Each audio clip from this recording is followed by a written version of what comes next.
এই চাষির কথাগুলো শুনুন। ভোট কি দিছিলেন এবার? হ্যাঁ দিছি বাবা, কিসে কিসে দিছেন? নাতে দিছি আর দানে শেষে। সবাই বলে তো দানে শেষে দিলে হাসিনা আসতে পারবে, হ্যাঁ আমলিগের উপকার হবে, এই দুই দল মিলে গেছে, এই জন্যই নাতে দিছি আর দানে শেষে দিছি। নাতিয়া দানেশি।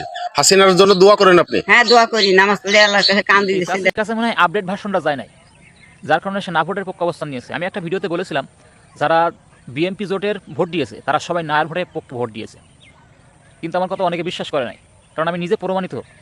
কারণ আমার সঙ্গে কয়েকজন পুলিং এজেন্ট সহ কয়েকজন মানুষের সম্পর্ক আছে, তাদের সঙ্গে কথা বলে জানতে পেরেছিলাম।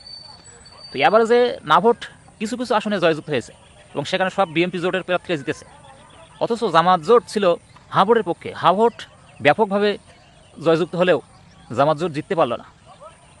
এই হিসাবটা আমার মাথায় আসলো না, তো আমার কথা অনেকে বিশ্বাসও করলো না।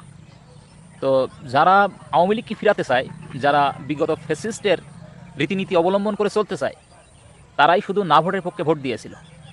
এবং তারা কোন পক্ষে ভোট দিয়েছিল সেটা অবশ্যই আপনি বুঝতে পেরেছেন।